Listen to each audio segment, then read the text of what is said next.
Paano ba naging ganito kahirap? Ginagawa ko naman ang lahat pero parang palaging may kulang.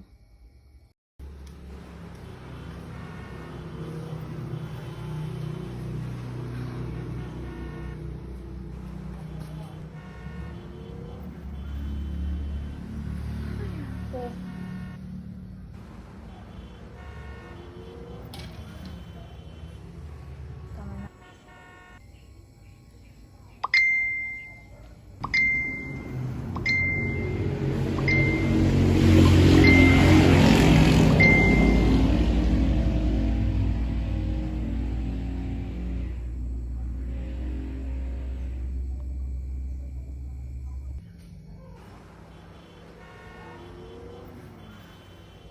Pamilya na naman, pero kailan ako para sa sarili ko?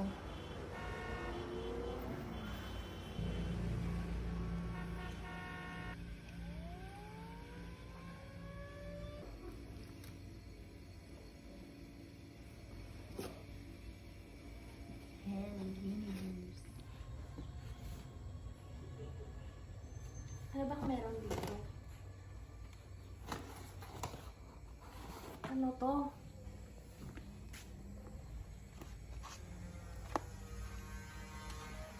Yan yung laman.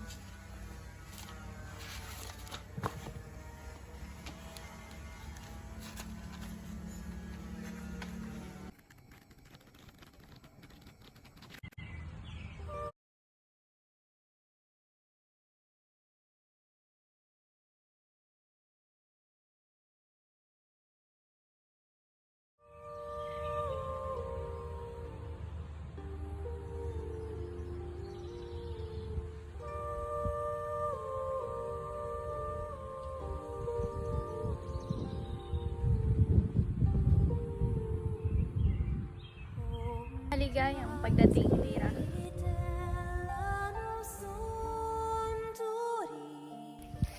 Sino ka? Nasaan ako? Ako si Amihan, isang diwata. Dinala kita rito upang ipakita ang lakas ng mga kababaihan.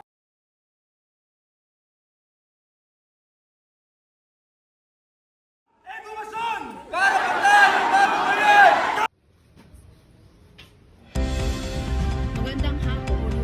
Nagaganap ngayon ang isang malaking protesta ng mga estudyante sa Malacanang.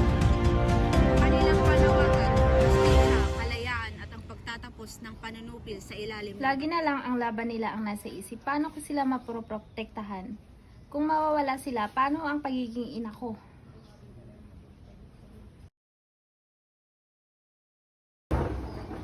Hindi tayo pwedeng manahimik na lang, Ma. Ang mundo ay nagbabago. Kailangan nating lumaban.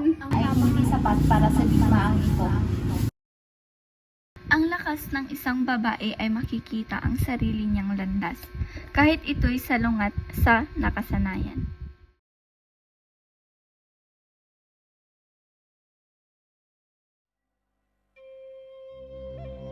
Ang balay na ito ang bahay ko, ngunit ito rin ang aking piitan.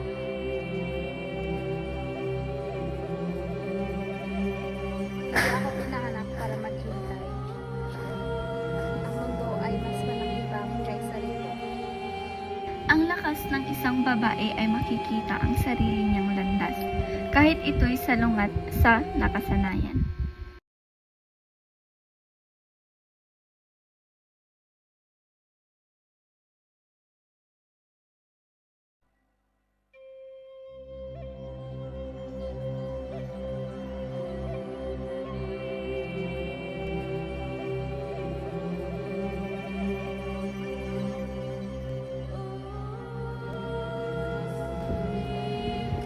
May ibang mundong maghihintay sa akin, ngunit bakit parang takot akong humakbang? Ang kalayaan ay hindi laging makikita sa labas. Ito'y nagmumula sa tapang ng loob. Ngayon, ano ang iyong natutunan? Na ang kwento nila ay kwento ko rin. Na ang tapang ng mga babae noon ay nasa bawat babae ngayon. Nasa akin din. Tandaan, Lira, hindi natatapos ang alingaw ng kanilang lakas. Ngayon, ikaw ang magpapatuloy.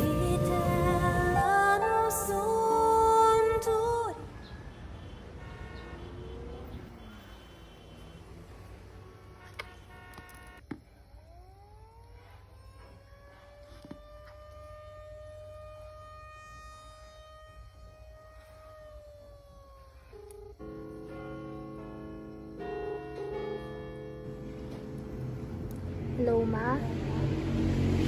Sabi ko sa pagkabukas ko rin ang kailangan ko po akong gawin para sa sarili ko. Sige po. Bye-bye po.